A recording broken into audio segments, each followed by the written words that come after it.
Once the government spent billions to acquire it, the Heart of Dominion. Now it sits in a display case, collecting dust. Nobody wants it even for free. But the moment I lay eyes on it, I decide to bind it as my first-class template. Everyone thinks I've lost my mind. My great-grandmother nearly kicks over her coffin in rage. But what they don't know is, the Heart of Dominion can awaken the talents of the insect sovereign, granting the power of infinite breeding and evolutionary recombination. Hello, I'd like to buy this. Are you sure, sir? This is just an ordinary red crystal, but it's priced at 10,000 credits. Yes, I'm sure. Very well, sir. Let me wrap it up for you. No need. I grab the Heart of Dominion directly, pay quickly, and stride out of the shop amid a chorus of mocking laughter. But the moment I step outside, my body freezes. A system prompt echoes in my mind. No class template detected. The Heart of Dominion meets the activation requirements. Fusion beginning. Fusion complete. Congratulations. You have obtained the class Insect Sovereign. Talent 1, Sovereign's Heart. You gain a hive capable of breeding swarm units. As long as the swarm exists in this world, you can revive infinitely. Talent 2, Infinite Evolution.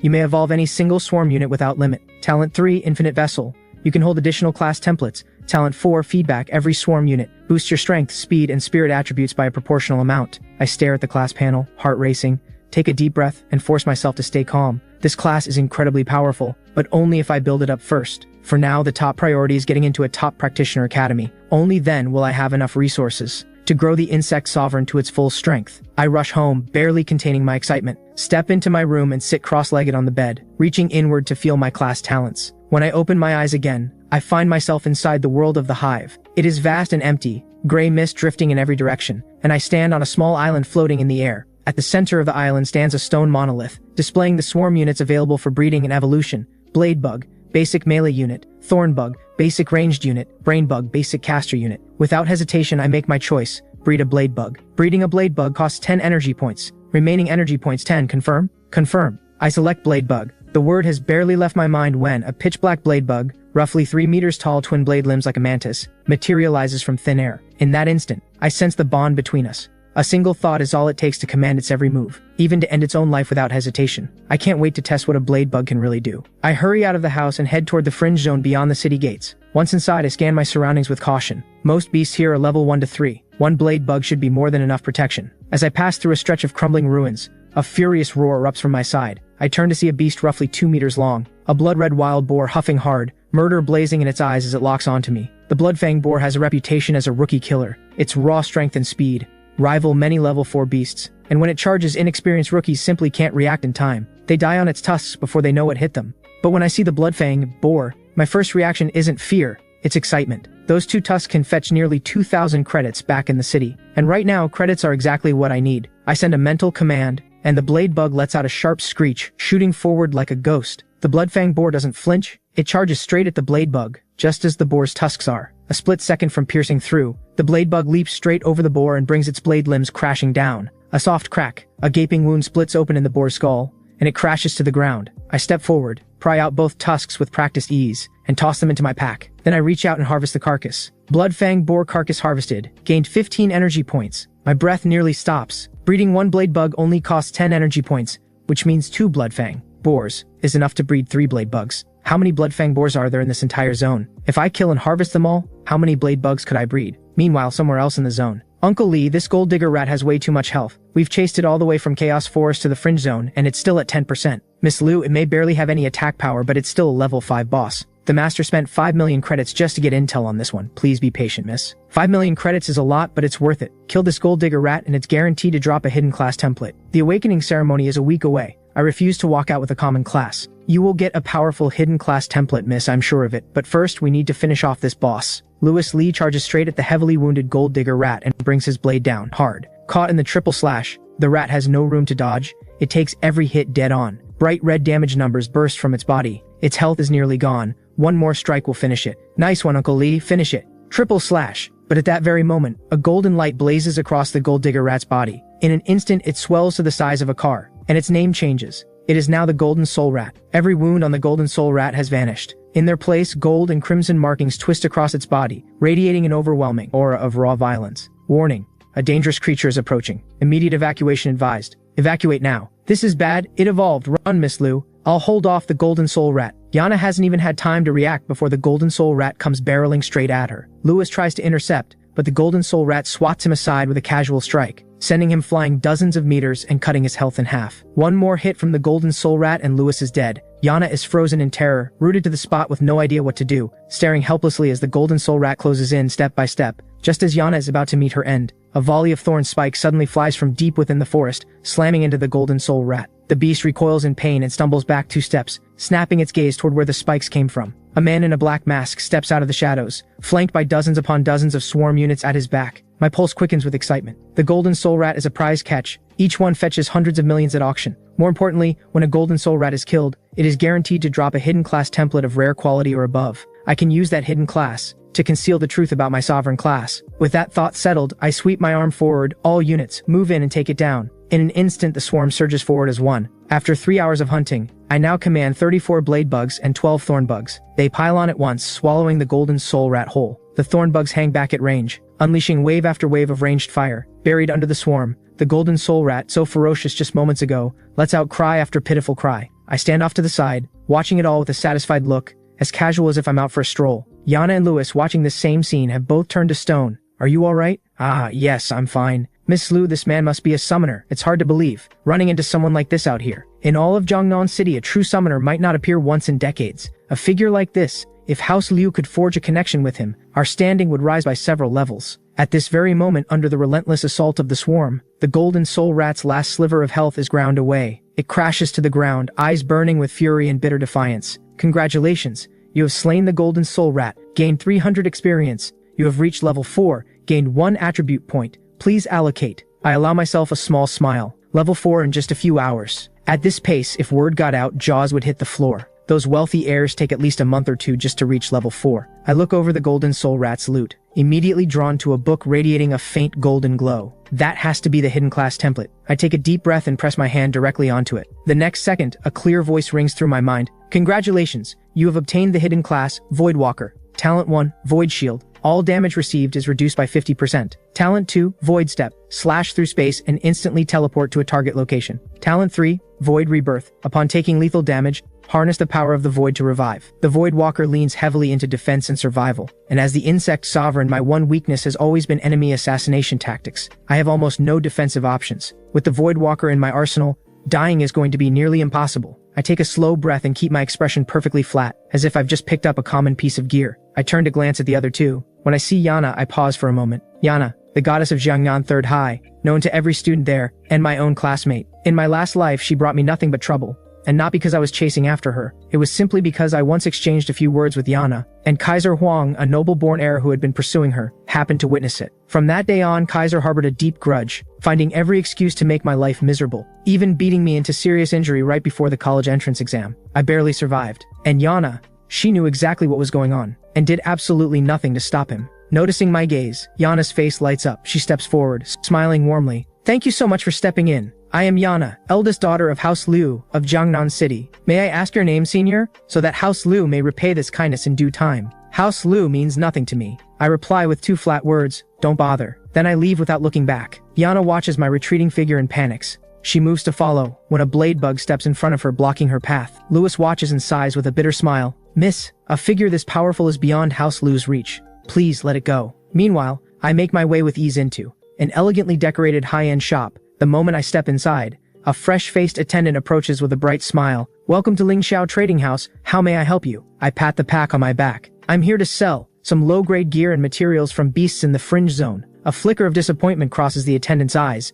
but she keeps his smile in place. Of course. Sir, please lay out your items and I'll assess their value. I have quite a lot. I'm not sure it'll fit here. The attendant finds this mildly amusing. She clearly doesn't expect much. No problem at all, sir. Just set everything right here. I nod, then upend my entire pack onto the floor. A mountain of materials and equipment spills out, blanketing the entire entryway. The attendant, along with every passerby who catches the sight, freezes in disbelief. The attendant swallows hard, finally understanding why I said it might not fit. Right this way, sir. I'll fetch our appraiser immediately. Please give us just a moment. The attendant snaps into action, suddenly all warmth and urgency. Shortly after, a middle-aged man strides over. Good day, sir. I'm Warren, the manager here. Are you certain you'd like to sell all of this? That's right. What's the total? I've just finished tallying everything up. If you sell it all to Lingxiao Trading House, the combined value comes to 120,000 credits. Hearing that number, even I feel a small stir of surprise. No wonder hunters risk their lives for this work. The money is insane. Good. That price works for me. Warren wastes no time, immediately dispatching the attendant to retrieve the payment. Then carefully, "Forgive me, sir. Might I ask your name?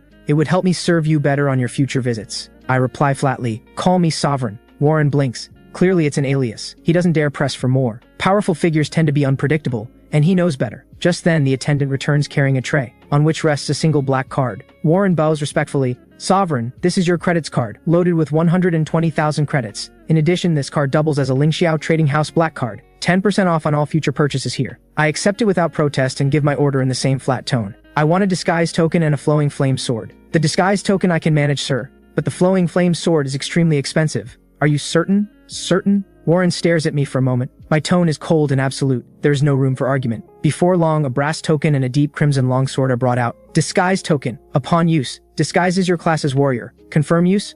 I don't hesitate for even a second. I think the word confirm, and the token dissolves into a stream of light that sinks into my body. I check my status panel. Next to the Voidwalker entry, a new tag now reads, "Replaced, showing as warrior." Then I turn my attention to the flowing flame sword, a simple-looking piece of gear, yet priced at 100,000 credits. Everyone else is puzzled by the price. Only I know that the flowing flame sword is actually a key. 2 months from now, during the college entrance examination, an unexpected abyss dungeon will appear, and this sword is what unlocks it. I remember it clearly from my last life. A lucky soul used the flowing flame sword to open that dungeon, and walked out with a divine artifact of absurd power. This time, that opportunity belongs to me. I step out of the trading house and watch the people hurrying past on the street, most of them students from Jiangnan 3rd High. I mutter to myself, if I want to get into a good academy, I suppose I still have to show up to class. Just as I'm lost in thought, a voice cuts through from behind, sharp and mocking. "Ha, Muge, you actually have the nerve to show your face at school? I told you, every time I see you, you get a beating. You really that eager to get hurt?" I look up and my eyes go cold. It's Kaiser. I meet his gaze with pure indifference. In my last life, being cornered by Kaiser would have sent me into a panic. But now, I give him exactly 2 words, "Get lost." "What did you just say? You've got a death wish." Kaiser's eyes go ice cold. I give a cold laugh. "You're the one with the death wish." And I strike first. With a sharp crack, Kaiser is slammed to the ground and looks up at me trembling, fear flickering in his eyes. When did you get this strong?" I don't bother answering. I walk away and head to school. He watches me go, hand pressed to his burning cheek, and his eyes fill with venom. "Muge, you dare humiliate me like this? Just you wait. I'll make sure you suffer." In class 2 at Jiangnan 3rd High, the bald homeroom teacher drones on from the podium. Awakening a strong class is like being handed a wide-open highway in life. But if your awakened class is weak, or if you fail to awaken one at all, don't lose heart. There are still plenty of jobs to do in the settlement, like taking out the trash or sweeping the streets. The class listens in silence. On Blue Star, your class is everything. It determines your talents, your growth rate, and the absolute ceiling of your potential. The teacher keeps talking, then suddenly lets out a cold laugh. "Muge, daydreaming again? You think you're actually going to awaken a class? Don't fool yourself. Take a look in the mirror." The classroom turns to look at me, sneering, dismissive. "He's so physically weak." Right, he can barely run 800 meters without wheezing. Not smart either, average grades, definitely no potential as a practitioner. I arrive at the Hunters Guild. In the mission hall, people crane their necks toward the central screen, where a wide variety of posted missions scroll past. I scan the list and shake my head. Either the time frame doesn't work, or the rewards are too small. Nothing worth my attention. I let out a quiet sigh. If I want to level up fast, the only real option is the Abyss Dungeon. I walk up to the Abyss Dungeon entrance, where an attendant greets me with a cheerful smile. "Hello, sir. Would you like to purchase an Abyss Dungeon entry ticket?" I nod and hand over my ID card, 10 tickets. She processes it smoothly. "That comes to 10,000 credits. Here you are." Tickets in hand, I step straight into the dungeon portal. The Crimson Forest, unless you're a level 15 practitioner or above, attempting it solo is nothing short of suicide. And yet here I am, a supposed level 4 warrior, walking into this dungeon alone. Inside the Crimson Forest, I take in my surroundings. Endless trees stretch in every direction, massive, blood red, radiating a thick and oppressive aura. The entire forest is shrouded in crimson mist, giving it an eerie, unsettling feel. "You have entered the Crimson Forest." A prompt sounds in my ear. At the same moment, a roar erupts from the forest around me. In an instant, 12 beasts close in from all sides and launch their assault. A hail of attacks rains down toward me. Even a level 10 practitioner would struggle under an onslaught this dense. But I simply shout, "Void Step." The next second, I reappear 10 meters away. Every single attack hits nothing but air. The beasts are stunned. They stare at the empty spot where I stood, as if utterly baffled by how a living person could just vanish into thin air. "Thinking you could overwhelm me with numbers? Let me show you what real numbers look like." I sweep my hand forward and swarm unit after swarm unit materializes across the battlefield. Their imposing forms, radiating the stench of death, flood every inch of the clearing. A blade bug raises its blade limbs and charges straight at a Crimson Flame Bull. In a single exchange, in under 5 seconds, a level 5 Crimson Flame Bull is wiped out. Shortly after, the remaining 11 beasts meet the same end. I lead the swarm deeper into the forest, despite being only level 4 myself, wrapped inside the swarm's formation. The swarms of beasts all around can't get within reach of me. The moment they get close, they're cut down, dropping experience and loot on the ground.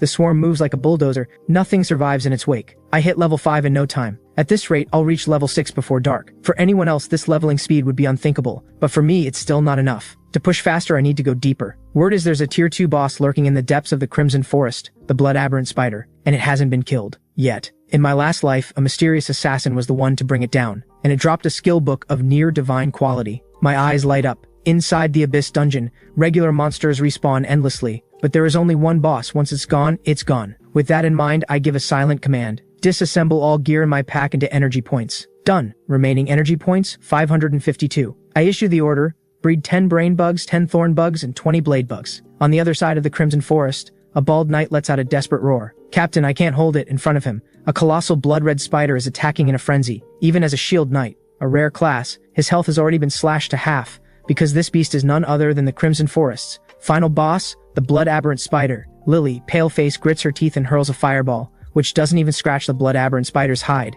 This is insane. We only came here for some easy grinding. How did we run into the final boss? Beside her, a long-haired archer looks grim. Captain Lily, we can't take much more. I'm out of arrows. At that moment, the Blood Aberrant Spider lets out a sudden screech. Its abdomen contracts sharply, and a flood of plate-sized baby spiders pours out like a tide. The tiny spiders swarm forward in a writhing mass. Screams ring out instantly. The whole team's health plummets, every member teetering on the edge of death. No wonder she looks familiar, so it's her. Didn't recognize her at first, but now it clicks. I watch the unfolding battle and narrow my eyes. This Lily holds the hidden class Lucky Mage, and her class talent is exceptionally high. In my last life, that talent took her all the way to the upper ranks of the Hunters Guild. She's someone worth knowing. With that decided, I give the command. 60 blade bugs split into 4 groups and close in on the Blood Aberrant Spider from all sides. 25 thorn bugs and 20 brain bugs open fire at the same moment. Thorn spikes and fireballs weave together in a barrage, hammering into the Blood Aberrant Spider. The Blood Aberrant Spider recoils, snapping its gaze around in surprise. It can't figure out where all these dark, swarming creatures came from. Lily and her team are just as confused.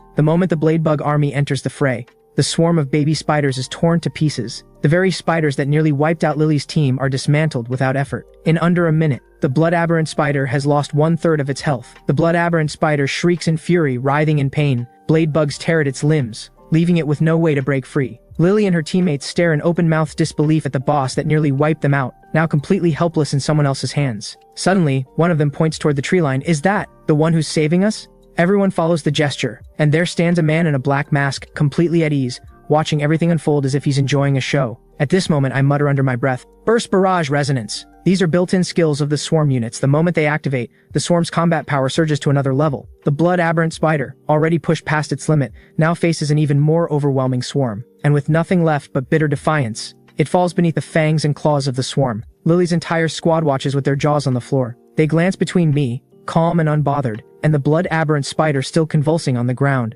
Is this seriously a boss fight? This looks more like farming trash mobs. The whole group swallows hard as they watch me stroll toward the Blood Aberrant Spider's corpse. A pile of loot has already spilled out. I reach down, and a series of notification chimes rings through my mind. I scan the loot list and my eyes lock onto a white skill book. Soul of Greed. When killing a monster, there is a 10% chance to obtain 1 additional random loot drop. Soul of Greed may look unremarkable, but it's an upgradable skill. Each time it's learned again, its quality rises, from common up to excellent, and eventually the proc rate can hit 500%. I nod in satisfaction and turn to leave, when Lily suddenly calls out to me, her voice full of gratitude. If it weren't for you, we might have. I glance back, say nothing, give a slight nod, and walk away. Back at the Hunters Guild, I step out of the teleportation hall and make my way to the free trading area. My pack is completely full, and I need to offload the gear and skill books. None of this equipment or these skill books are suited to my class. Breaking them down into energy points would be a waste. Selling them for credits is the smarter move. I head straight to an open stall, pull out everything from my pack, and hang up a sign.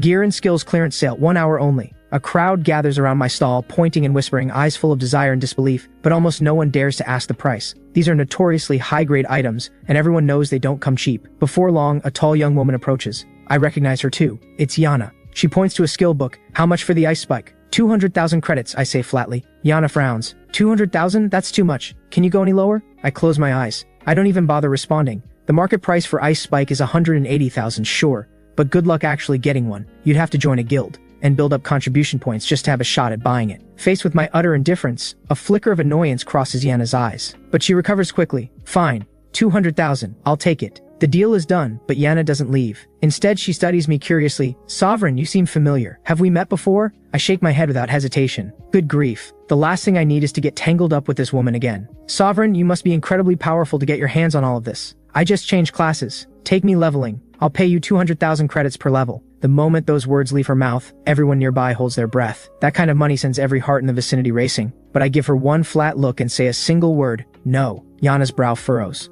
In her eyes, this sovereign has decent strength, but far too much attitude. Could he have recognized me? Is this just a way to get my attention? The thought flickers through her mind. She's never been short of admirers. Men have tried all kinds of tactics to get close to her. This approach might be a first, but it's pathetically obvious. Yana lets out a cold huff. She shoots me one last glance, then turns and strides away. A week later, the Jiangnan Third High Sports Field is packed with people. Today is Awakening Day, the single most important moment in this world. A commanding voice booms from the stage. Silence. The principal's voice drops low and steady. I hereby declare the awakening ceremony of Jiangnan Third High begun. As the words fade, students file forward one by one into the awakening altar. My class is called first. Everyone around me is buzzing with nervous energy, waiting anxiously for their name to be called. Only I stand there completely composed. Somewhere in the middle of the line, not a ripple of worry in my mind. Next, Kaiser. Kaiser rushes forward eagerly, stepping up before the robed priest. After a series of ritual motions, colorful light gathers and swirls, slowly taking the shape of a blood-red skeletal warrior, which then dissolves into a dark streak of light that settles onto Kaiser, forming a brand that marks itself onto his forearm.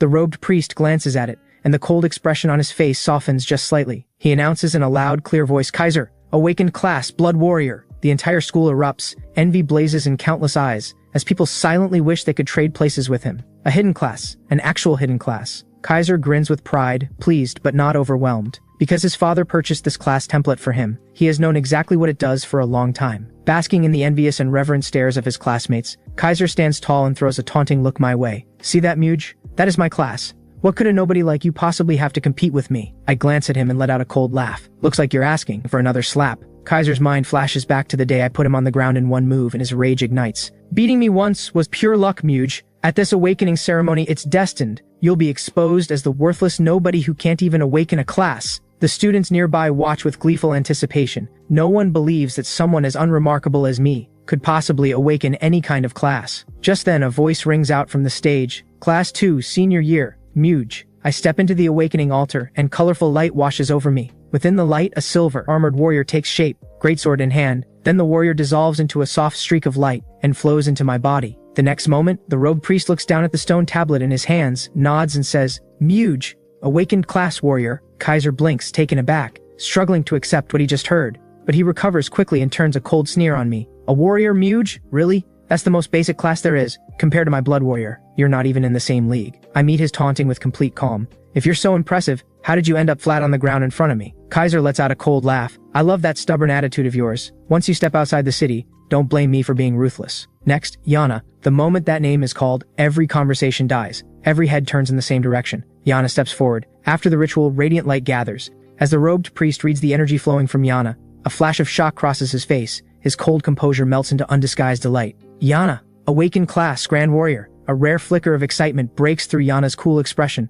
The robed priest pulls out a token and hands it to Yana, whispering something without pause. It sounds like an invitation to join some organization. The moment Yana steps off the altar, a crowd closes in, each person eager to recruit her. Yana shakes her head, expression cool and indifferent, turning down every single invitation, her eyes carrying a quiet edge of pride and coldness. With the awakening ceremony over, the principal steps up to speak again. The awakening ceremony has been completed successfully. For those who did not awaken a class, do not be discouraged. Life offers more than one path. For those who did awaken, focus on preparing for the college entrance examination 3 days from now. Those who perform exceptionally will have their pick of a top practitioner academy. The principal barely finishes when Kaiser spins around and fixes me with a cold smirk. Muge, I'm looking forward to seeing you in the exam dungeon 3 days from now. By then, I'll make sure you understand. Some people you just don't cross. I fire back, calm and easy. We'll see when the time comes. Save the trash talk for someone who's impressed. Kaiser narrows his eyes. I hope that mouth of yours is still running strong 3 days from now. With that, Kaiser sweeps away with his crew. 3 days later, at the college entrance examination, excitement and nerves are written all over most people's faces. I'm the only one staring at that massive portal, with nothing but calm in my eyes. My level has already reached 6, and in a dungeon where monsters typically range from level 1 to 5, I'm basically an endgame player stomping through a beginner zone. I'm already thinking about which practitioner academy to pick. Just then, the principal's voice rings out across the grounds. The college entrance examination is about to begin.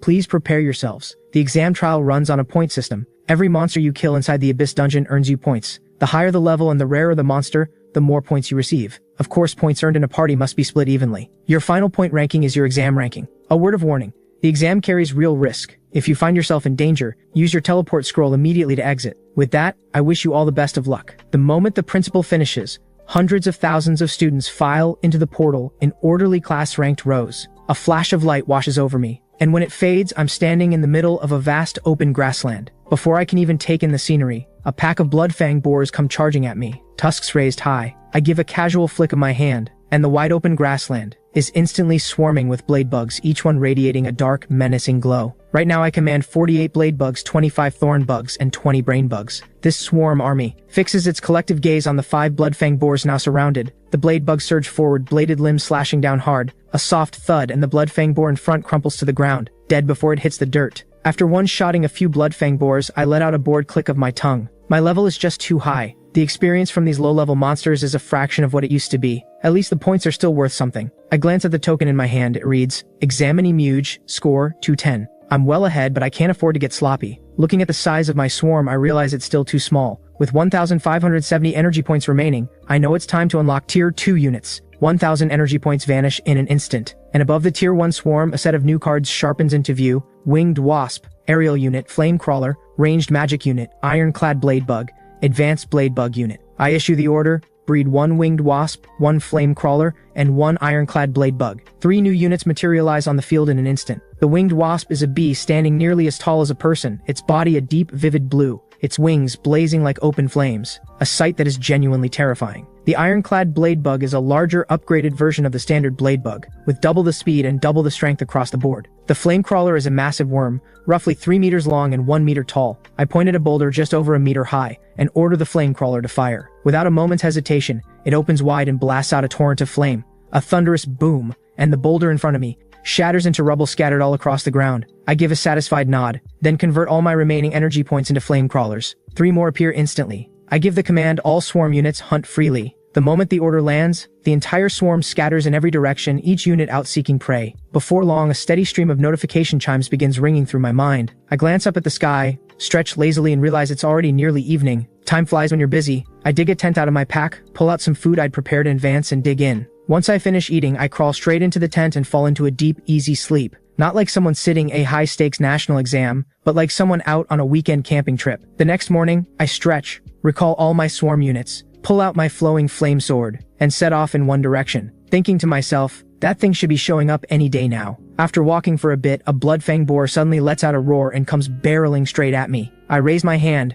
a flame ray as thick as a bowl tears through the air, and one-shots a level 5 blood-fang boar clean. I'm about to step forward and loot it when a commotion erupts in the distance. Curious, I move quietly toward the noise, slip into a cluster of trees, and peer out. 2 groups stand locked in a tense standoff. A woman in heavy armor, striking in appearance, snaps, Leo, that is way too greedy. We both took down that gilded brute bull boss together. What gives you the right to pocket that rare gear all by yourself? Leo lets out a loud laugh. Holly, aren't you being a little naive? Look at how few people you have from Jiangnan 3rd High. And look at how many we have from Jiangnan 1st High. More people means a bigger share. You can't even figure that out? This crystal bracer is mine. His crew behind him all laugh along, shooting Holly's team cold, cutting looks. Seeing things go south, Holly has no choice but to back down. Fine, I'll give up my share, but the rest of the gear belongs to my teammates. Surely you'll at least give them that? Leo flashes a sly grin. Sure, gear can be arranged. Holly, all you have to do is spend one night with me after the trial. How does that sound? Holly's face flushes with fury. I can let my share go, but why are you after my teammates' gear too?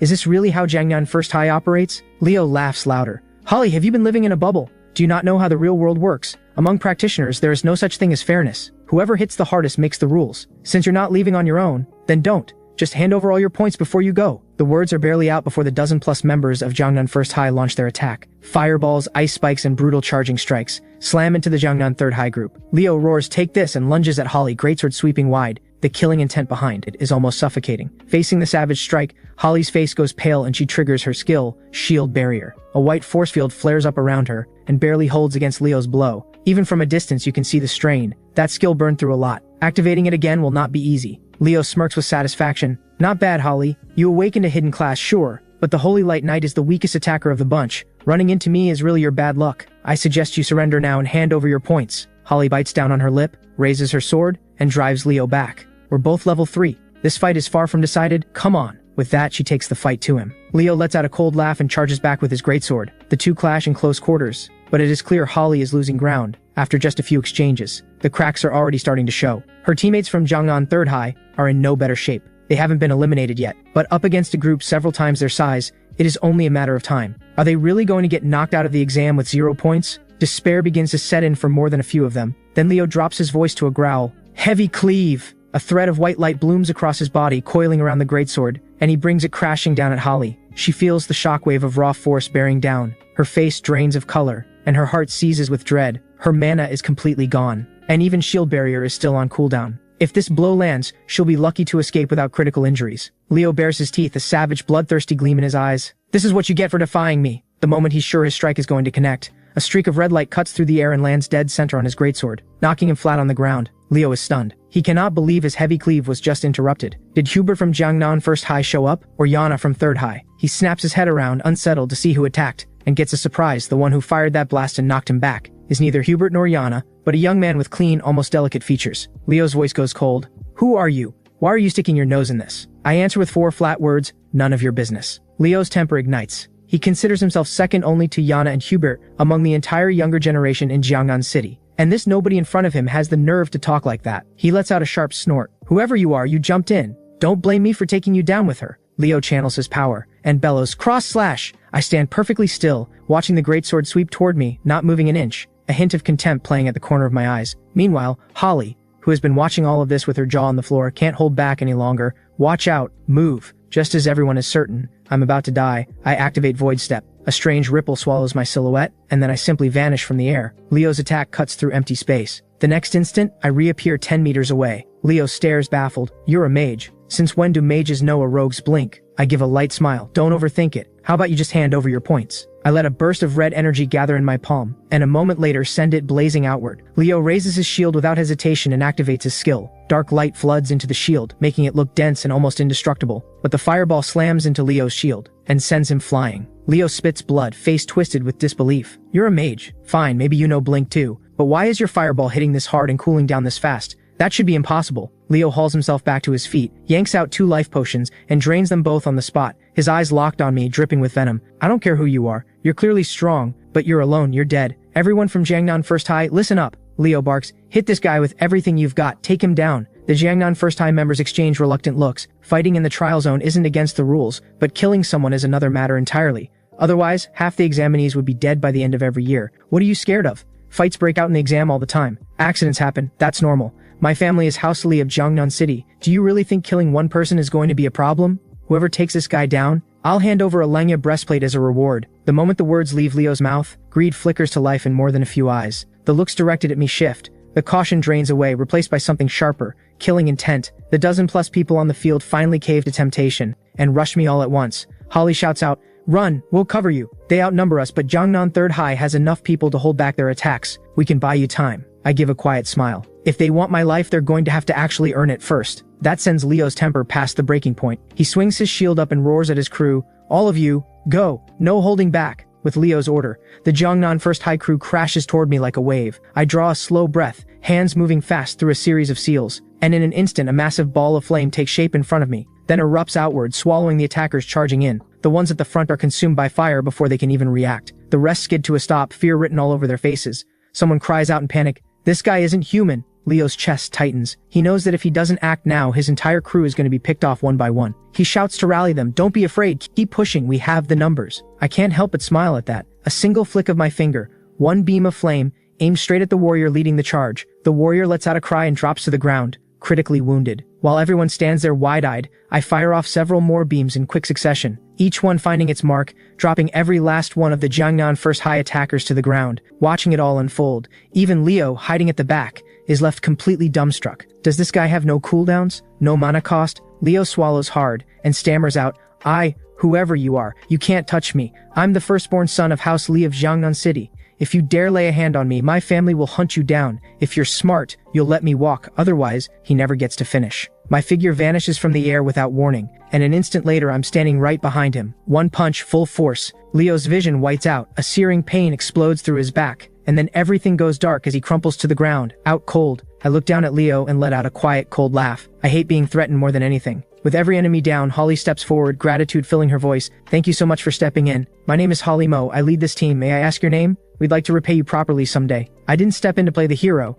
That's not what this was about. If my memory serves, Holly's class is the Holy Light Knight, a support type, and it is precisely because of her class that the Trial Zone's final boss, the Frost Colossus, will be drawn here. According to certain inside information, killing the Frost Colossus with the Flowing Flame Sword is supposed to guarantee a legendary tier item drop, though whether that's actually true remains to be seen. Turning over everything I remember from my past life, I say calmly, actually, I didn't come here to rescue you. I came because I need a favor from you. Holly blinks in surprise. A favor? You just saved my life. Whatever you need, I won't say no, though I am curious, what exactly do you need? I get straight to the point, nothing complicated. I just want to join your team and hunt alongside you, that's all. Holly looks genuinely confused by this.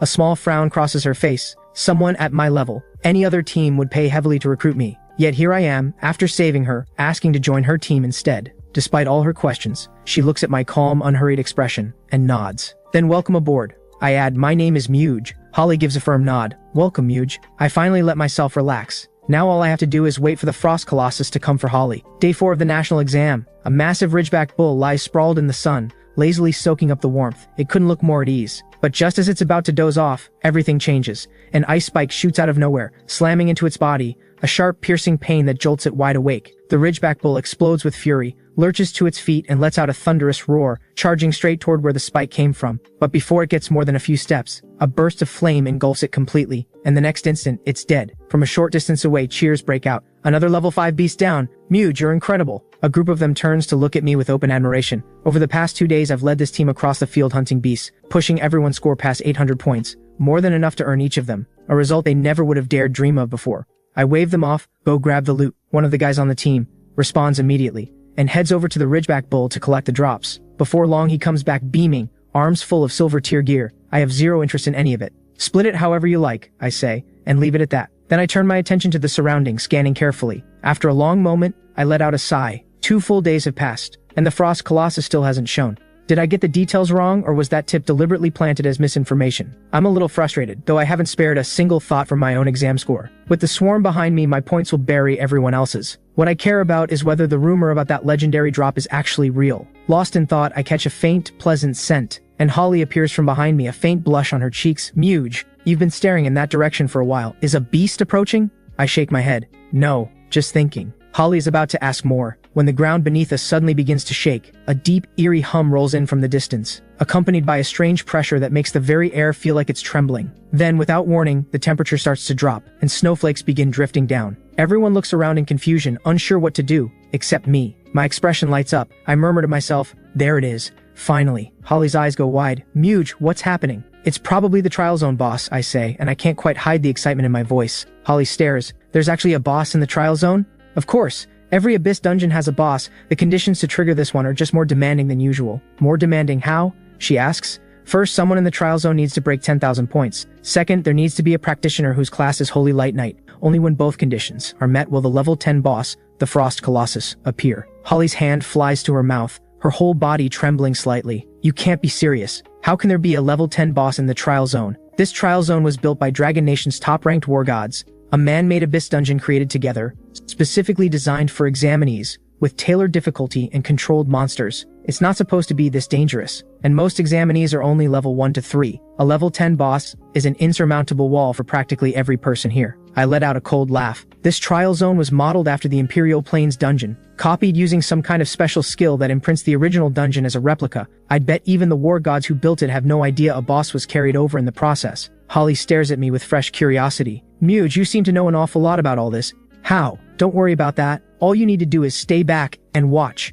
I smile, give my wrist a flick, and the flowing flame sword settles into my grip. Seeing me take a battle stance, Holly's eyes fill with alarm. What? You're going to fight the boss yourself? Muge, are you out of your mind? While they're still reeling in disbelief, the Frost Colossus finally reveals itself. A stone giant standing nearly 10 meters tall, bursts up from the ground, and the temperature plunges another several degrees in an instant. At the first sight of the Frost Colossus, everyone's breath catches. A level 10 tier 3 boss, even more powerful than a standard level 15. The shock gives way to fear, and everyone grabs their weapons and braces themselves. I'm the only one walking calmly toward it. Without a moment's hesitation, I raise my hand and fire off a flame blast. The flame ray strikes the Colossus, and it actually pauses, as if startled, then erupts in fury with a thunderous roar, and unleashes a relentless assault straight at me. The runes etched across the Frost Colossus's body blaze to life, pulling all the moisture in the air into a raging blizzard, and then a downpour of ice spikes rains down from above, as if trying to shred everything beneath them. Holly reacts instantly. "Everyone, fall back!" They scramble back several hundred meters before she risks a look in my direction. What she sees me weaving through the falling ice spikes like a seasoned rogue, firing off bursts of flame at steady intervals, steadily pushing the Frost Colossus back. Bright red damage numbers bloom across the Frost Colossus's body one after another. The numbers aren't massive, but to something like the Frost Colossus, it's deeply humiliating. Despite its enormous size, the Frost Colossus is anything but slow. It moves with an unsettling, almost unnatural speed. Its fist crashes down like a thunderclap aimed straight at my head, but the next instant, I've already dissolved and reappeared in the air, 10 meters away, pressing the attack without pause. The commotion draws attention fast. Before long, Yana and Hubert arrive at the same time. The moment they see the Frost Colossus's stats, both their eyes light up. A level 10 tier 3 boss. If we take this boss down, we'll absolutely top the rankings in Jiangnan City this year. As if reading their thoughts, a calm voice drifts over. "I'd suggest you both step away. This boss is a lot harder than it looks. One hit and you'll be critically injured. Leave now if you value your lives." Far from cooling their fighting spirit, those words just earn a dismissive snort from Hubert. "Please, you're a basic warrior class and you're holding your own against the Frost Colossus? I have a rare hidden class. You really think I'd fall short of you? Don't make me laugh." Yana says nothing, but the look in her eyes is dismissive. She clearly isn't taking my warning seriously either. Hubert laughs out loud. "Yana, how about a little competition? Whoever lands the killing blow on the Frost Colossus, let's see who comes out on top." Yana smiles lightly. "As you wish." With that, they both charge straight at the Frost Colossus. Multiple strikes land on the Colossus, and 2 tiny damage numbers drift up. Both of them freeze. Hubert is stunned, completely unable to accept it. "How is our damage this low? That's impossible." 2 new intruders have joined the fight. The Frost Colossus roars, and a volley of ice spikes crystallizes mid-air and hurtles toward them both. Hubert and Yana's faces go pale, and they scramble to activate their defensive skills. But the damage output of a level 10 boss is simply beyond what they can withstand. Both are sent crashing down, critically injured, barely holding on to consciousness as they hit the ground. Hubert screams through gritted teeth, eyes blazing red. "This can't be right. That Muge guy was dodging everything with ease, and he's just a warrior. Why can't I do the same?" Yana turns to look at me, a complicated expression crossing her face. Did I misjudge him? Could it be that Muge, even as a warrior, actually has real talent? But she shakes the thought away almost immediately. No, that doesn't make sense. If he awakened a common class, his ceiling is fixed. He probably triggered some kind of buff, or just got lucky. That's the only explanation for how he's lasted this long against the Frost Colossus. From a distance, I move like a hunting leopard, weaving through every attack the Frost Colossus throws at me, blinking across the field with void step, while launching a steady stream of flame blasts, hammering into the Frost Colossus. Under the relentless barrage, the Frost Colossus's health finally drops to half. At this rate, the last of its health will be gone before long.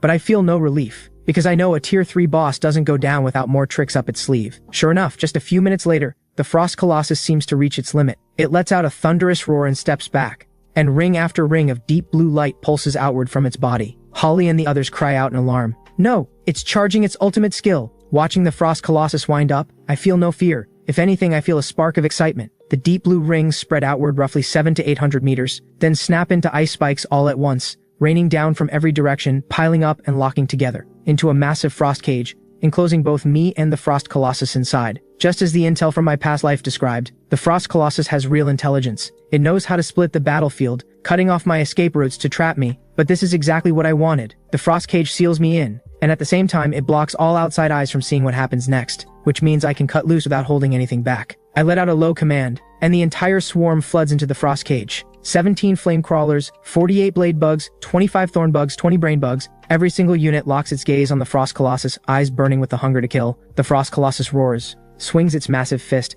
and charges straight at me again. I let out a cold snort, stand my ground and sweep my hand toward the Colossus. A fireball 2 meters across tears through the air, followed by more than a dozen flame rays, all of it pouring into the Frost Colossus at once. A blinding flash, and when I look again, the towering figure of the Frost Colossus has crumbled into a heap of rubble, gone, leaving nothing behind but loot scattered across the ground. A smile crosses my face. One shot, one kill. Before I can even enjoy the moment, something shifts around me and snaps me back to attention. The ice walls of the frost cage, now that the Colossus is dead, begin to melt. Without hesitating, I recall every swarm unit into my sovereign's space, and just like that, I'm the only one standing in the arena. In an instant, every pair of eyes in the area turns toward me, all of them wide, all of them stunned. Holly claps a hand over her mouth, her eyes wide with disbelief, breath coming faster than before. Hubert and Yana stare at me. Beyond the shock in their eyes, there is now a trace of envy and confusion.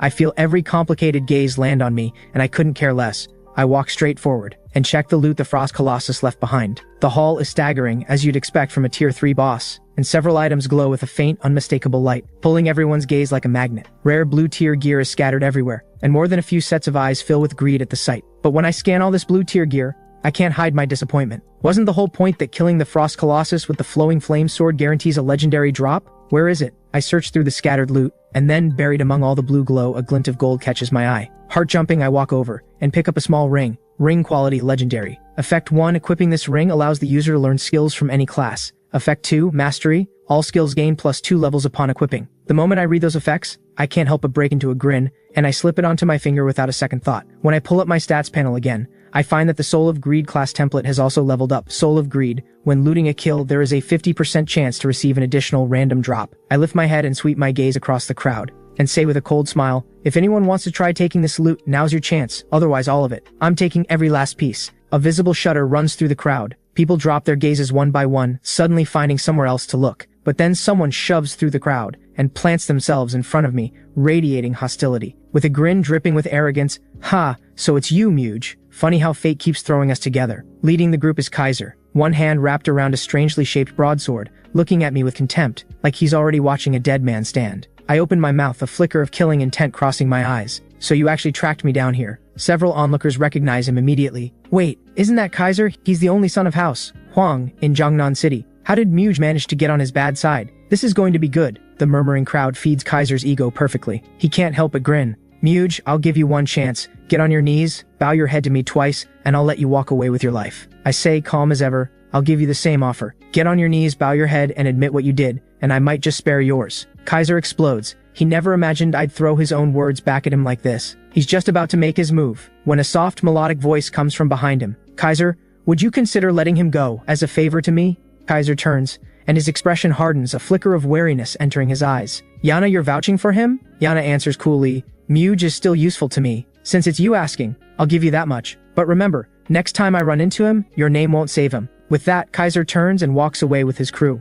I watched the whole exchange, slightly puzzled, but mostly just amused. If Yana hadn't stepped in, Kaiser would be lying on the ground right now. But if she did it, she has a reason. Sure enough, the moment Kaiser's figure disappears from view, Yana turns to face me, voice flat and direct. "Muge, how many bloodbind pills do you have left? House Lu will take them all. Name your price." The moment those two words leave her mouth, bloodbind pill, the expressions of everyone on the field shift, then settle into sudden understanding. The bloodbind pill is an extremely rare consumable. Once taken, it temporarily grants a practitioner below level 10 the attributes of 10 full levels above their current rank, along with access to all basic class skills. So that's why Muge was so strong. He took a bloodbind pill. That explains it. Nobody just shows up out of nowhere and solo kills a boss that Yana and Hubert couldn't even scratch. In an instant, the people who had been looking at me with awe and admiration feel something else rise in their chests. Disgust and contempt. After all, the bloodbind pill's effects may be extraordinary, but its side effects are just as severe. I look at Yana, and I can't help but find this a little funny. "You really think I used a bloodbind pill to kill the Frost Colossus?"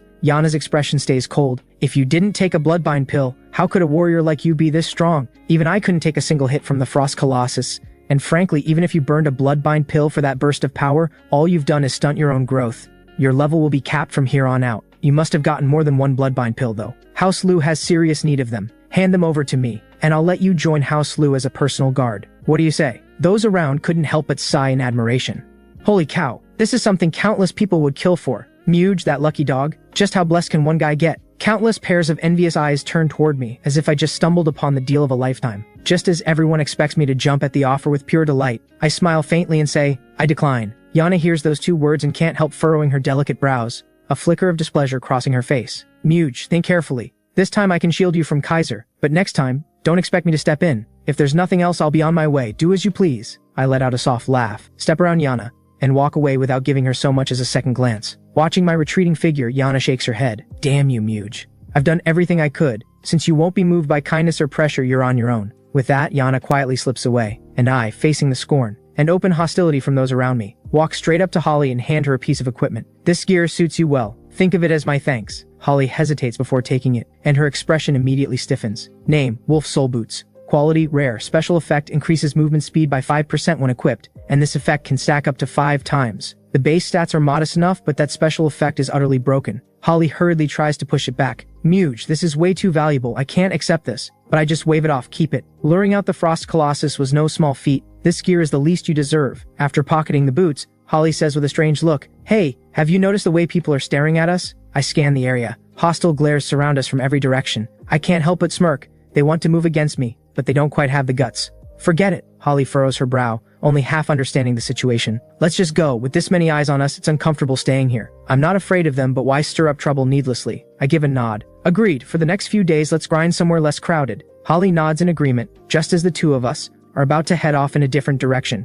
Out of nowhere, a scarred-faced teammate steps forward and says in a cold voice, "Captain, with all due respect, I don't think Muge belongs in this team." Holly freezes, surprise and displeasure flashing across her face. "Ray, say what you mean. What exactly are you getting at?" Ray sneers. "What do I mean? I've been perfectly clear. Muge took a bloodbind pill. His power is going to crash soon. Why should a soon-to-be deadweight stay on our team?" Holly flushes red with anger and fires back. "Ray, how can you be so ungrateful? If Muge hadn't been carrying us through levels these past few days, how would any of us have gained this many skills?" Ray curls his lip dismissively. "So what if he helped us kill a few beasts? That wasn't his real power. It was all the bloodbind pill talking. And by my estimate, he'll lose that power any moment now. When that happens, he's nothing but dead weight. As vice captain, I will not allow anyone to put this team at risk. Muge has to go. Of course, there is one way he stays. He hands over every drop of loot from the Frost Colossus and splits it equally among us." Holly snaps, "That's enough, Ray. Those spoils belong to Muge alone. None of us had any part in it. Don't you dare reach for what isn't yours." But Ray waves her off with contempt. "Captain,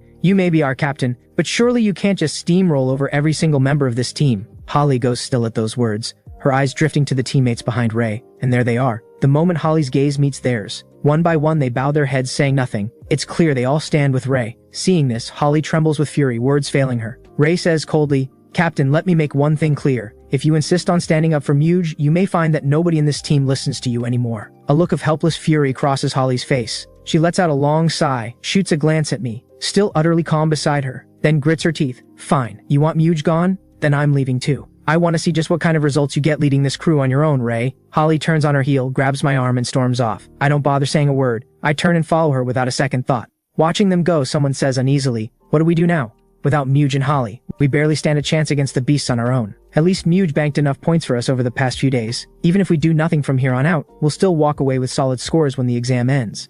On the other side of the forest, after getting kicked out, I settle in under a tree with Holly and break out a hot pot, looking every bit as relaxed and at ease as someone on a leisurely vacation. Suddenly I look up, my expression turning serious as I fix my gaze in one direction. "What's wrong? What is it?" I shake my head. "Nothing major. There's a group heading our way, quite a few of them. Stay here. I'll go check it out." With that, I summon a winged wasp, raise my arm and let it carry me silently up into the sky, gliding toward the other end of the forest without a sound. Elsewhere, Kaiser has followed a tip and tracked down a nest of iron skin boars. He mutters to himself, "Take out these iron skin boars and my score breaks 1000. After that, every top university in the country is mine to choose." What a shame. I never expected Yana to shield that Muge guy. No matter. I'll deal with it once we're back in the real world. I'll just hire a few pros to take care of him. With that thought, Kaiser feels much better. He waves his hand, take a few men and scout ahead. Several men immediately answer and push into the forest, but after a long while, not one of the scouts returns. These were 5 of his most trusted men, each of them at level 5, capable of holding their own against a level 6 beast. If they fought together, a chilling thought rises in Kaiser's mind. Could there be a beast above level 10 lurking here? Before he can think it through, a low laugh drifts out from the trees. Well, didn't expect to run into you here." Kaiser looks up to see a figure standing atop a towering tree, gazing down at his entire group. At the sight of him, Kaiser's face goes pale. "Muge, how are you here?" I smile calmly. "I didn't expect to find you here either. Funny how fate works." Kaiser recovers quickly from the shock, a vicious grin spreading across his face. "Looks like you've walked right into a trap. Last time Yana was there to save you. This time no one's coming." He raises his hand in a sweeping motion. "Everyone, lock your target on Muge. Take him down, no mercy." A sharp unified reply rises from behind him. Yes. 3 mages in the group strike first, sending 2 fireballs and a flame ray hurtling toward me at full speed. I let out a quiet laugh, flick my wrist, and a blue-winged wasp nearly 2 meters long drops from above, carrying me effortlessly out of the path of all 3 attacks. The crowd erupts in shock. What is that? A contracted beast or a mount? Kaiser grits his teeth and roars, "Muge, what kind of coward hides in the sky? If you're any kind of man, come down and face us." I scoff, "Face you head on? You think you're worth it? Why is everyone stopped? If none of you are going to attack, then don't blame me for what comes next." I call out in a low, sharp voice, "Flame impact." Streaks of blazing light rain down from above, scorching and deadly, aimed straight at the crowd below. Alarm bells explode inside Kaiser's mind. A layer of dark energy flares up across his body as he frantically pulls a small shield from his pack to block the blow, but the flames come crashing down like bombs, rocking the ground with one explosion after another. The people below barely put up any resistance. Before collapsing, gravely wounded, Kaiser stares at the devastation around him, completely stunned. Impossible. This is absolutely impossible. A bloodbind pill only lasts 2 hours. The effect should have worn off long ago. How are you still this powerful? I reply evenly. I never once admitted to using a bloodbind pill. That was your assumption, not mine. I let a slow smile cross my face. Kaiser, it's time to settle the score between us. I had no intention of killing you, but then you tried to have me put down for good. So really you brought this on yourself. Kaiser screams, Muge! You can't kill me. I am the eldest son of House Huang. If you kill me, my father will hunt you down. What do you want? Credits? Gear? I'll give you anything, just don't kill me. I walk up to him as if I heard nothing, no begging, no threats, and drive the flowing flame sword straight through. Kaiser stares at me with wide, disbelieving eyes, stunned that I actually went through with it. Then he crashes to the ground. I make my way back into the forest, and Holly rushes over immediately. What happened, Muge? What's going on? I shake my head. Nothing much, just took care of a small problem with Kaiser. At the name, Holly's heart skips a beat. Did you hurt him? He's not someone you want to mess with. I've heard House Huang has a level 30 practitioner, and no one who's crossed the Huang family has ever come out well. I smile lightly. Hurt him? No. I killed him. Holly's eyes go wide. You killed him? This is serious trouble. I say lazily, House Huang is nothing worth worrying about. As the countdown hits 0, everyone steps out through the portal. By the final count, 29 examinees lost their lives in Jiangnan City alone, with countless more injured. Once everyone is gathered, the prominent figures of Jiangnan City reappear on the school grounds. The principals of all 3 high schools stand together on the platform, every pair of eyes locked onto a massive stone monument at the center of the plaza. This monument displays the final score rankings. Soon, lines of text slowly appear on its surface. First place, Muge. Final score 24,789. Second place, Holly Mo. Final score 2,272. Third place, Hubert Lee. Final score 1,374. Fourth place, Yana. Final score 1,272. The golden numbers gleaming at the top of the board plunge the entire plaza into dead silence. Disbelief fills every face. Am I reading this right? Over 24,000 points? Did that Muge guy cheat? Surely not. In the crowd, Yana and Hubert stand in separate corners, both wearing the same look of shock and confusion. I didn't even make the top 3. How could Muge possibly score that high? Yana seethes, biting down hard. Didn't Muge use a bloodbind pill? Why does his score still count? This is outrageous. Not far away, Ray stands dumbfounded. Didn't Muge lose his fighting power? How in the world did he rack up this many points? And Holly, just by sticking with him, she ends up in second place. Damn it. If I hadn't kicked them out, my score would have jumped up by a mile. Up on the platform, the city's prominent figures are equally stunned. Didn't Muge take a bloodbind pill? By all logic, his score shouldn't even count. Could it be that he never used one at all? A composed man speaks up. If that's the case, then Muge defeated the Frost Colossus entirely on his own strength, and earned over 20,000 points on top of it? The words barely land before someone pushes back. Impossible. He must have used some other similar item. They're rare, sure, but there are plenty of them out there. Jiangnan Third High's principal James Wang lets a quiet flicker of relief and satisfaction cross his eyes, and says calmly, regardless, let's wrap up the exam first. The 3 principals move in unison onto the platform, pulling out prepared speeches and beginning their addresses. Holly beams with a warm smile. Muge, congratulations on becoming this year's top exam scorer. I shrug. Top scorer? Doesn't matter much to me. Holly laughs softly. Still, I have to thank you for taking me along to level up. Without you, there's no way I would have reached 2,000 points. I chuckle. And you gave me a place to stay, didn't you? We both got what we needed. Holly's tone turns serious. By the way, watch yourself. House Huang has probably already heard the news, and they move fast. I smile casually. You should be careful too. Plenty of people saw us together. Holly shakes her head. No matter how powerful House Huang is, they wouldn't dare make a move on me so easily. If they did, it would mean all-out war between our families. While the 2 of us are still talking, a composed voice comes from behind. Muge, the principals would like to see you. Please follow me. I frown. They need something from me? Holly finds it a bit odd too, but tries to reassure me. Maybe they just want to congratulate you. After all, you're Jiangnan City's top scorer, and you might just be first in the entire country. Inwardly, I scoff. If this were about congratulations, they would have mentioned me during the speeches, not sent someone to fetch me afterward. Something else is going on here, and it's nothing good. My expression stays neutral. I simply say, if the principals are calling for me, then I'll go. I turn to Holly. I'll head out first. I'll be at your place shortly. With that, I follow the man and walk away. Before long, I'm shown into a modest-sized room. Inside, over a dozen finely dressed individuals, all turn to look at me at once. Their expressions a mix of curiosity, contempt, cold amusement, and faint pity. But greed is by far the most common look in the room. It's as if I'm not a person at all, but a choice cut of meat on the table. I walk calmly to the center of the room, sweep my gaze around, and speak clearly. Ladies and gentlemen, I'm Muge. What can I do for you? The principal of First High, Richard Yang, rises from his seat and looks down at me. Muge, first, congratulations on topping the scores in Jiangnan City. We've also reviewed footage of your performance in the exam, and we're very interested in the gold-tier transcendent grade equipment you obtained from defeating the Frost Colossus. Name your price. We intend to buy it. Richard's tone leaves no room for refusal, less a request, more a command. I say evenly, I do have a piece of transcendent grade equipment, yes. Then, with a casual flick of my wrist, a necklace materializes in my palm. Every eye in the room locks onto it instantly. It really is transcendent grade. Richard's eyes light up with excitement as he rubs his hands together, his face flushing with barely contained anticipation. The passive on this necklace is incredible, a 10% boost to all skills. It would double the trigger rate of my core passive skill, Bloody Roar. Watching the hungry excitement spread across every face, I smirk inwardly. So that's why they suddenly summoned me. They want what I have. Too bad for them. Getting their hands on my gear won't be so simple. I smile coldly. You've seen the equipment, I do have it, but I'm not selling. The room freezes the moment those words land. In an instant, the greed in their eyes hardens into cold shock, and they look at me with a barely concealed edge of killing intent. A flash of cold intent crosses Richard's eyes. He says in a low, firm voice, Muge, what are you playing at? Afraid we can't afford it? Name a price, anything within our means, and we won't refuse. I laugh coldly. A top-tier piece of transcendent grade equipment like this rivals some perfect grade items in value. Can you people even afford that? Of course, if you can produce a genuine perfect grade equipment, or put up 200 million credits, then maybe we have something to talk about. Before my words even settle, a large man barks, Muge, you're out of line. His energy surges as he strides toward me. Feeling the pressure of his aura, I simply smirk. I send a silent command. Inside my void realm, hundreds of the swarm let out a unified screech. I direct that mental force straight into the man's eyes. It hits him like a sledgehammer to the skull. When he comes back to his senses, cold sweat is pouring from every inch of his body, and he stumbles back several steps.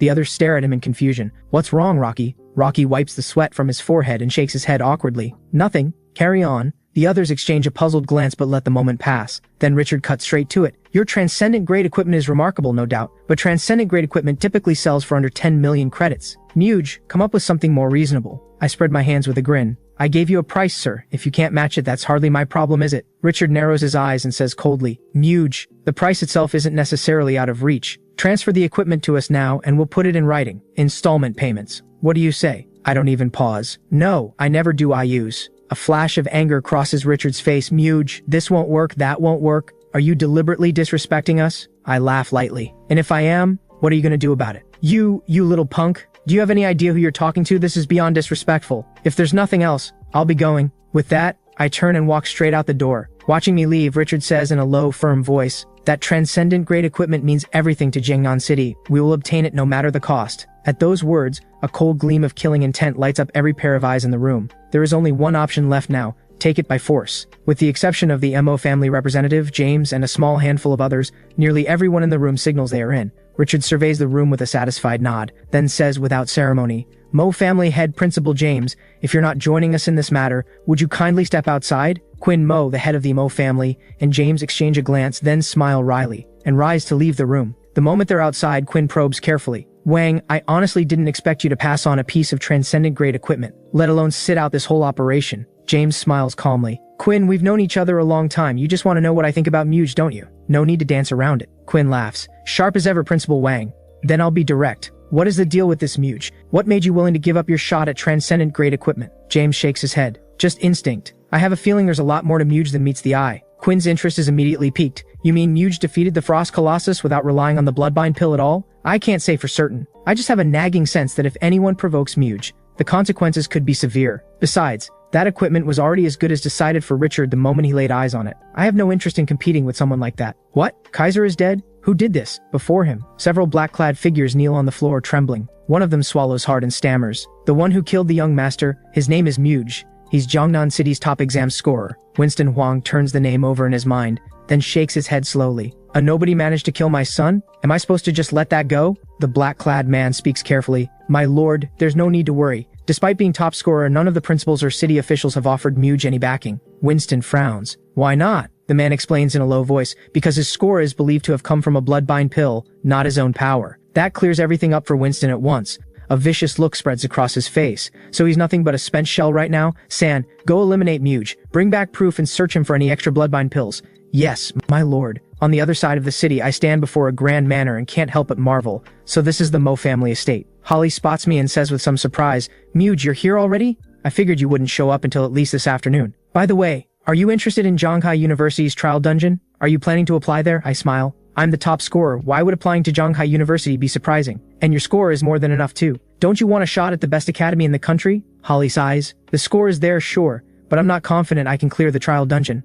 I wave it off. Don't worry, I'll team up with you. Holly looks at me in disbelief, then narrows her eyes as if something just clicked. You're not plotting something, are you? I never said it was free. I carry you through the dungeon. You help me get my hands on a summoner skill book from Nangzun. Use your family's connections, pay full price, and this stays between us. Don't tell me you're A. That's right, I'm a summoner. I'll have the family do everything they can to find it. We head to the trial dungeon tomorrow. Don't sleep in. The next morning, Holly and I arrive at a plaza the size of a small town. Holly can't help but say in amazement, "So this is the trial plaza? There are so many people here." I take a quick glance around and point ahead. That's where Shanghai University's trial dungeon entrance is. Let's go. I lead Holly up to one of the portals, and we step forward to touch the portal to Shanghai University's trial dungeon. A status panel appears before us. Abyss Dungeon, Lost Temple. Shanghai University Trial Dungeon. Difficulty, Normal, Challenge, Hard, Nightmare, Inferno. Difficulty levels 1 through 15. I study the panel carefully, and a faint smile touches my lips. I remember this dungeon, the Lost Temple. The first person to clear hard difficulty or above receives a unique,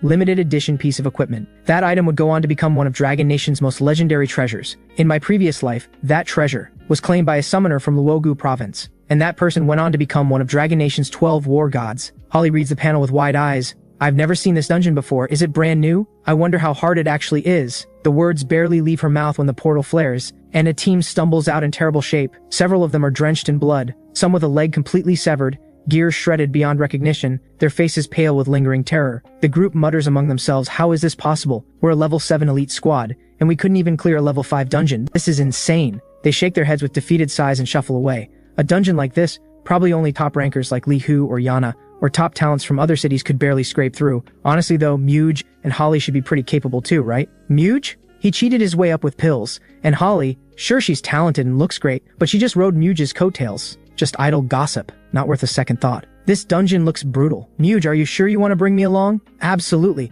One more person means better odds and the rewards double. Besides, this is our deal. I'm not one to break my word. With me here, no dungeon is too hard to handle. Hard difficulty? Are you serious right now? Here's the thing. The Lost Temple on normal difficulty hasn't been cleared by a single examinee in the entire country. Are they seriously going in? Am I seeing this right? They picked hard difficulty? Are these two out of their minds? That's practically a death wish. I ignore the noise around me. Once I confirm our selection, our bodies dissolve into a flash of white light and we enter the portal. When the light fades, Holly and I find ourselves standing before a colossal ancient palace. I tap Holly, who is still standing there in a daze, and stride forward. Holly hurries to catch up, and along the way casts a high-tier buff on me that lasts 2 hours, granting 2 points of spirit to all allies. The moment we step through the temple's entrance, I come to a sudden stop. Holly looks puzzled. What is it? Before she can finish, 2 massive boulders crash down from above, slamming into the ground right in front of us. Holly goes completely rigid with shock. What? Why are there traps in here? I smirk. The Lost Temple is loaded with traps, and every single one of them is designed to be merciless. Anyone charging in blind for the first time is guaranteed to pay for it. First-time explorers have been known to lose their minds entirely from the traps alone. In my previous life, someone even compiled a trap guide and sold it, spawned an entire industry. Last time, these traps made my life miserable. This time, not a single one catches me off guard. And this is just the beginning. Watch. No way. These stone colossi have absolutely insane stats. Strength 12, Speed 7, Spirit 3, Skills, Heavy Strike times 10, Sacred Valor. Even most level 8 practitioners don't have strength that high, and this is a level 5 small fry? That's insane. Muge, should I go in as a tank and soak some damage for you? I cut her off. No need. In an instant, a massive swarm of insect creatures surges forward like a tide, materializing all around us. I almost forgot, you're a summoner, I had nothing to worry about. The insect creatures receive their orders. A swarm of blade bugs launches toward the stone colossi like arrows loosed from a bow, surrounding them in an instant and unleashing a relentless, frenzied assault.